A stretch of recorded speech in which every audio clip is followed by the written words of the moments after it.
Hello and welcome to the big picture. The Telecom Regulatory Authority of India has come out with a notification curbing the duration of advertisements in an hour on any TV channel to 12 minutes, which is 20%. This notification has raised a lot of hackles among the TV broadcasters who are not only questioning this curb on duration, but are even challenging the jurisdiction of the TRAI to impose such restrictions.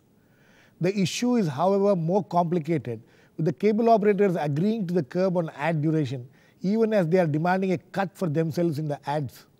Another argument in favor of TRAI's notification is that since many channels have become pay channels, they should not be showing ads at all, as they are getting their revenues from subscriptions. The news channels in the meanwhile are saying that this notification will affect them the worst. We will discuss all this today and see how this regulation will help or harm the TV industry and how it will benefit the general viewers. To discuss this, I have with me today Dilip Cherian, founder of Perfect Relations, Anurag Batra, editor-in-chief, Exchange for Media, and on the phone line from Hyderabad, Dr. J.S. Sarma, former chairman TRAI, and KVL Narayana, president News Broadcasters Association. Welcome to all of you. First, let me go to Mr. Narayana. Mr. Rao, what is the basic objection of the broadcasters to this regulation, which has been brought about by the TRAI? Mr. Nikam, it's like this. At this moment, the only revenues that most news broadcasters have is advertising revenues. We don't get subscription revenues, and those of us who do get a very limited number from there. Right. We still pay a very, very high cost as carriage fees. In fact, for most of us, it's somewhere within the region of about a third of our total cost. Okay. So in those circumstances, till the full benefits of digitization accrue to broadcasters, it is impossible for us to look for any other alternate source except advertising. And whatever advertising we have today, even with that, we find that we are running at losses. So if you're going to cut those further, how are news channels to survive? Mr. Rao, the argument of the TRAI is that this is nothing new what they have done. In fact, this has been there ever since the cable, the CTNR Act has been there since 1994, and it has been brazenly violated all these years, and now they are only trying to implement what was already there. That is the argument of the TRAI. You see, what you call violation is actually an understanding of the nuances of our industry and business by government in the past. I mean, the fact is, yes, the law has existed. It's there in the Cable Act. But the very fact that it has not been enforced is because it's been understood that as long as dependence on advertising remains absolute as it is today, there is no alternate source of revenue available to broadcasters. There is no choice really. So when you say that when the full benefits of digitization happens, you think that this can be brought in? Oh yes, of course. I mean, who wouldn't like to sort of have quality content and to give as much time and quality duration to quality content? The basic problem arises is the fact that to produce that quality content, you need money. Right. And where will you get the money from except from advertising in the present context? Okay. Please stay on, Mr. Rao. I'll come back to you. Let me go to Mr. J.S. Sarma, former chairman of TRAI. Mr. Sharma, you heard the argument of the News Broadcasters Association. They are saying that, this is not the right time to bring in this kind of regulations. They say that, when the full benefits of digitization takes place, then they are prepared for it. But this is not the right time. What do you think about it? Good afternoon, Mr. Nikam. Good afternoon, everybody. Yes. I am afraid the argument of Mr. Narayana, for whom I have a lot of respect, is slightly misplaced. He himself says that it is a law, right? Yes. Now, every law has to be enforced. Right. You can't have a law on the statute book and then say, no, it's all right, we'll wink at it. As TRAI, I think, has done the right thing. If you recall, actually, this was done in May 2012 last year. Right. And then they went to the TDSAT. Right. Then I suppose because there has been a change in the composition of the TRAI, they perhaps wanted to have a second look at it. And so they said that they will take another look at that. Right. They took another look. And everybody had an ample opportunity to actually place their views before. A draft consultation paper was also issued. Yeah, the entire consultation paper, open house discussions, everything has been done, and the process has been gone through. And I think TRAI has once again come to the conclusion that this needs to be implemented. Now, it is true that the advertising revenue ratio of advertising revenue to subscription revenue is higher in India than in other countries. That's a fact. Right. But the corrective measure has already been initiated, and it's already kicked in the metros, and then it is by March 31st it will kick into the other cities, major cities too. In any case, frankly there is no clear data to say that this is the one that should come in the way of the viewer having a proper viewing experience. Now, look at the latest explanatory memorandum of the regulation. It says that they have found that they are taking as many as 40 minutes in an hour for advertising. Yes. Now, and you see some of the channels, particularly regional channels too. Some of them, after a certain hour, they turn into virtually tele-advertising channels. Yes. I mean, they run an entire program, half an hour, 1 hour, completely on the advertising. Right. So how is this to be accepted? After all, there is a certain Mr. Sharma, I have a question. You were the chairman of TRAI. Yes. Mr. Narayana Rao himself admitted that this 1994 Act had been has been violated ever since. Mm-hmm. When you were the chairman of TRAI, did you try to bring about certain regulation in this? Did you try to implement the law at least? That's right. Yes. You see, as I said, that last regulation that was issued was actually it was issued on 14th of May, but it was actually the entire process has been gone through during the time when I was heading TRAI. Okay. Yes, Okay, please stay on, Mr. Sharma. I'll come back to you, Mr. Batra. See, we have heard two different points of view. You, as a outsider journalist, you don't. This is not just about news channels. We are talking about the entertainment channels also. As Mr. Sharma was pointing out, some channels become full-time ad channels for several hours in the night or even in the. So, you think this kind of a regulation is necessary at this point of time, or do you think, as Mr. Narayana Rao says, wait till the entire digitization process happens and then we will be there are two facets to it. One is the fact there is a certain set of broadcasters which are saying market should decide, and TRAI and the government should be deciding how much advertising. The consumers, the viewers, the advertisers and the broadcasters should. 1994, no, 1 second, I just want a clarification. 1994 Act clearly said that 20% of the time in an hour should go for ads. I'm aware of that. Right? Yes. I mean, I'm asking you a clarification. Absolutely. Okay. But the fact is you cannot ignore the ground realities. For 19 years, it's not been implemented. Right. So, as Mr. Rao said, that the government understood the needs of the industry and the needs of broadcasting. The other is about timing. I think we are counting the chickens before they've hatched. Digitization process is well underway, but it hasn't happened. It will be at least 12 to 18 months before you will see broadcasting getting serious revenues from digitization. So, to count that revenues and to say that today they should only depend on revenues from subscription is a wrong thing. I think when the time is right, it should happen. It's a step in the right direction, but to do it today is wrong. Second point of view is that the news channels and the GEC should be treated separately. Again, the third point of view is about the promos that the channel runs. Right. About its own programming. Right. Should it be considered advertising? Should it be considered content? It has been given 2 minutes. Out of the 12 minutes, 2 minutes go I'm for absolutely aware. promos. Fourth point is I'd like to bring a new dimension. I wish there was an advertiser here. Who says advertising is not content? Advertising is also equally content. It's not editorial content. No, it's in a GC channel. Or today, in a GC channel, it is not the program. It's not programmed. Yeah, it's not. But in the age of where consumers and viewers have a choice, if your advertising is not interesting enough, viewers will go to another channel if your content. So, the advertising is also of value, the offer. So, to say that is of not value to a viewer, I think is ignoring a ground reality. Are you trying to say that this regulation is not necessary at all? No, I'm saying the timing of the regulation is wrong. Absolutely, I don't think it should happen now. But you have a fundamental difference between, I'm just bringing a new dimension. Okay, I'm not saying that's absolutely right. Dilip, they're talking about, that the kind of losses which they will incur because of this.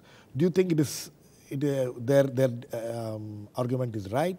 Second thing is, this kind of regulation, you think, has been brought about after due consultation, due care, and due consideration of the viewers, from the viewers' interest? Actually, I'm quite aghast. I think government has no business doing the initial law or implementing it. There is no such regulation on print. You can have your entire front page full of advertising.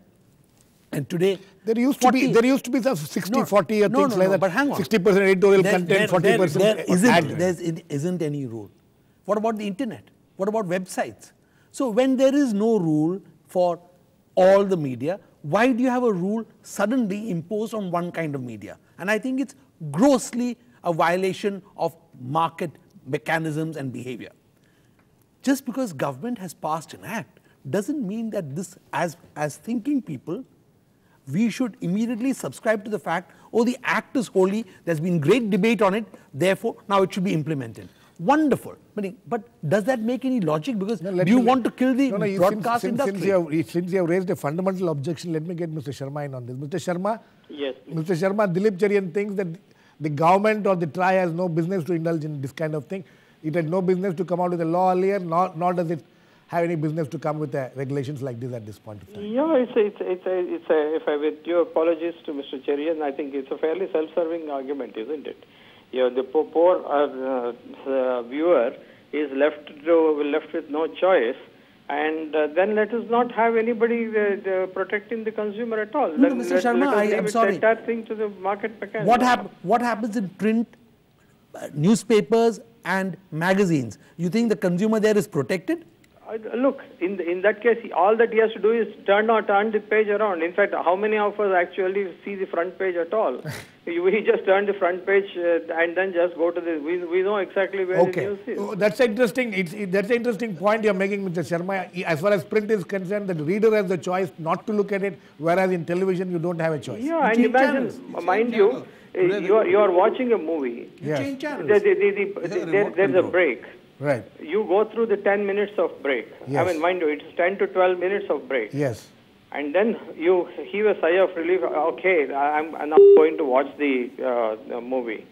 3 scenes later, again the break comes in. Yes. Now, who is to tell the broadcaster that this kind of thing is actually harassing the viewer? Mr. Sharma, I think that's from a purely viewer's point of view, it's quite exasperating to sit and wait for the film to resume again.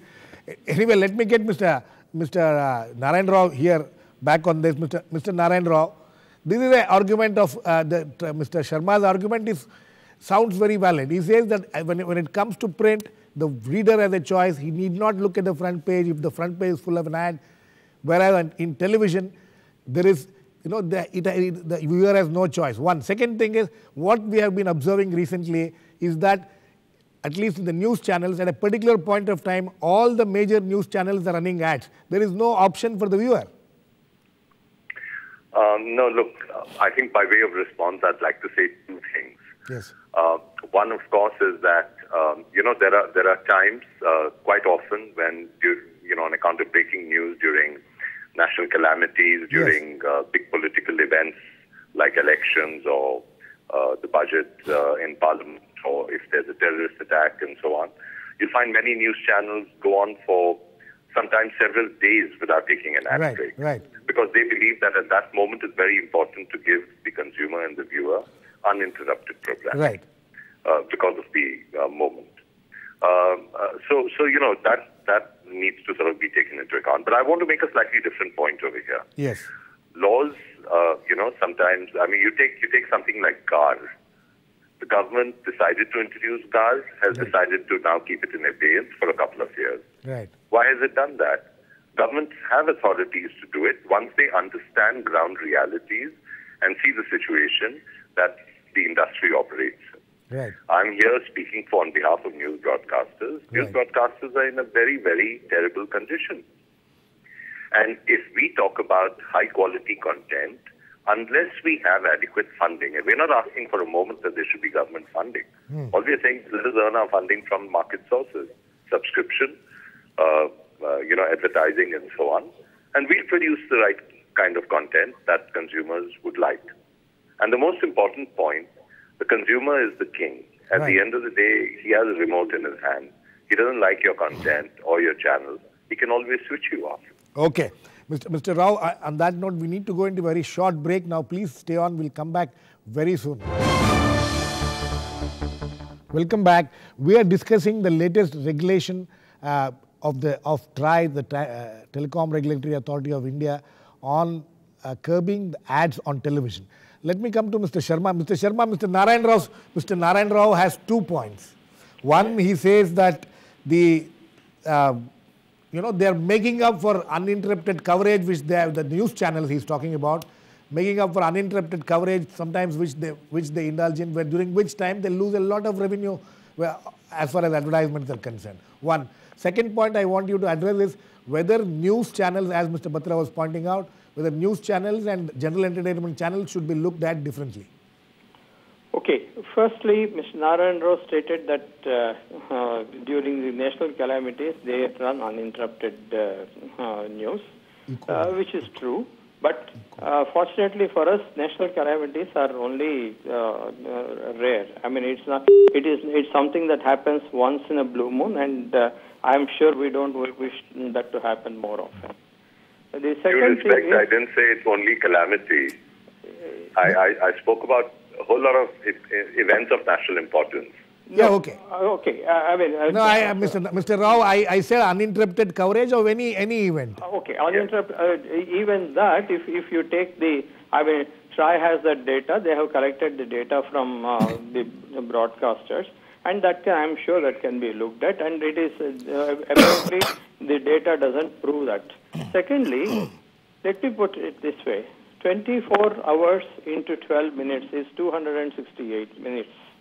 200, and just the other day I was reading that IPL advertisement costs are 35 lakhs to 40 lakhs per minute. Right.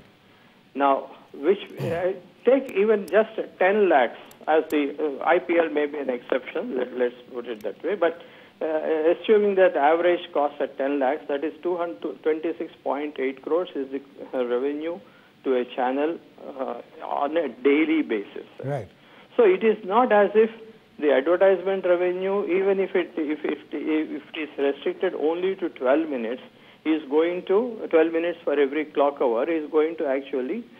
Okay, I'm saying 10 lakhs because nighttime, late night advertisement rates may be less, etc. Right. But let's not get into those details. Yes. So it is quite substantial. That is 26 into, let's take 365 days, that's about a huge amount of money. Right. So it is not as if, and this is not insufficient to give quality broadcasting. So you are saying, I Mr. think Sarma, there should be some social responsibility on the part of the broadcasters. responsibility to the viewers. Responsibility to the viewers. Right. You do, as I said, there should be a balance between the commercial interest, which is of course necessary, and the consumer interest. Okay. And I think, unfortunately, the broadcasters in arguing that this should not be, this is a very simple regulation. And I think, secondly, I think people should start kind of listening to the regulator. After all, when there is a regulator, and he says that it should be 12 minutes an hour, I think we should not rush to the court every time and then try to create an issue out of it. Mr. Sarma, I think you are trying to, we are not living in a utopian situation as you would like to. Yeah. Unfortunately. But I think somewhere along the line, is it totally unreasonable? Look, all the other countries, they have 12 minutes an hour. It's not as if this is something that is okay. That is interesting. Let me get my other guests in. Anurag, Batra, other countries have the same kind of regulations. They have the same kind of restrictions. Why should only Indian television channels feel that that they should have a separate set of rules? This does not stick to India. India is a unique market when it comes to media, when it comes to broadcasting. India is a market where you have 950 channels growing by the month. You have 180 news channels. This is the only market where you have that many channels. Right. And it's the only market where you said advertising is the major source of revenue. So to compare, so far, but not in future. yeah, but that's when the future comes. When Just 1 when year we to get to the bridge, we'll cross it. Crossing the bridge today is inappropriate. You're pushing someone.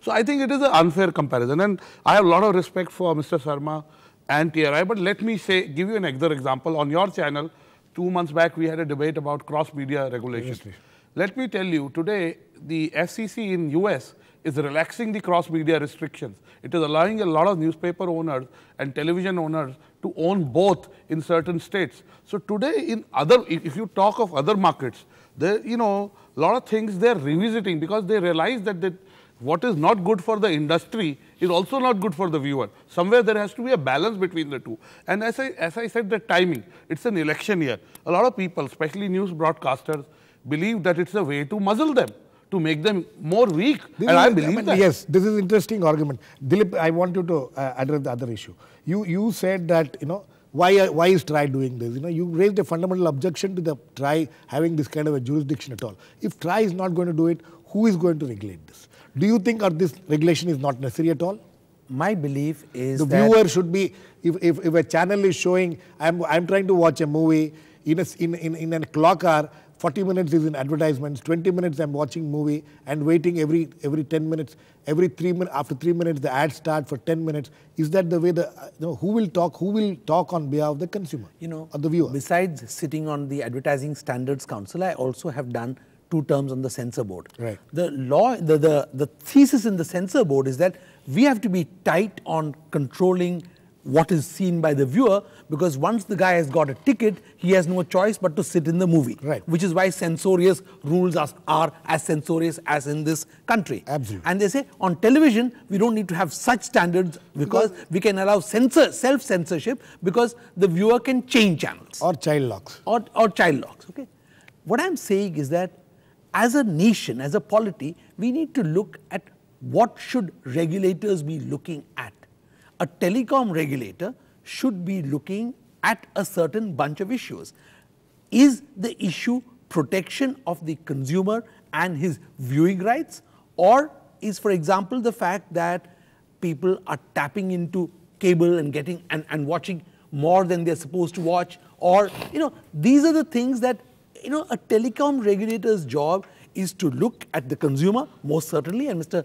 Sharma has made that point. But I think he also has to wonder whether is he choking the baby before it's had a chance to. Okay, quickly. 2 quick points. One is, and it's a reality, a lot of housewives look forward to a break because they can look at what's cooking in the home. And second, yes, they can go and finish the cooking and come back, or feed the kids and come back. And in the DTH era, there are lots of channels that will be advertising free. So a consumer that wants an advertising free channel, Mr. Narayana Rao, last words to you. I want to know if this regulation which the TRAI has and if it is implemented, if it is enforced, seriously, do you think that the television channels can look for different sources of revenue? Do you think there are different sources of revenue available to the news broadcasters in particular and generally the television channels in general?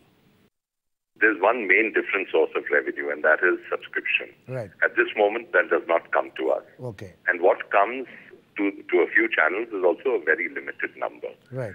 So, in fact, some time back, there was a talk on world norms. Yes, give us world norms of subscription revenue. 70% of our revenue should come from subscription like they do elsewhere. Happy to cut advertising down completely. But the point is that at this moment, it's 90% of our revenue that comes from advertising. Okay. How do you expect us to cut? Okay. So that is really the fundamental So you point. don't think that the advertisers or the television channels will find new sources through which they can make their revenues? The news, the new source in this industry is just subscription revenue. That's the only when the thing? full effect of digitization gets in, and subscription revenue starts flowing up to the broadcaster, then of course that will be the alternate source of revenue. There's another revenue source which they're not talking about, which is paid news. And certainly I hope TRAI doesn't want to drive news channels into the arms of paid news vendors. Mr. Sharma, last very We quick. certainly are not going to go there. Mr. Sharma, very quick last words to you. Are you driving television channels into the paid news and paid programming kind of situation? Well, as far as paid news is concerned, it's a matter of ethics, and it is left to the individual broadcasters to indulge in it or not to indulge in it. I hope they don't indulge in it. And I'm sure most of them, if not all of them, would not like to do it. So you think that sorry, Mr. Sharma, we are completely running out of time. Last word. Do you think that this regulation, this notification should be implemented, enforced strictly from today onwards? Absolutely, from yesterday onwards. From yesterday onwards. Okay. On that note, I think we need to end.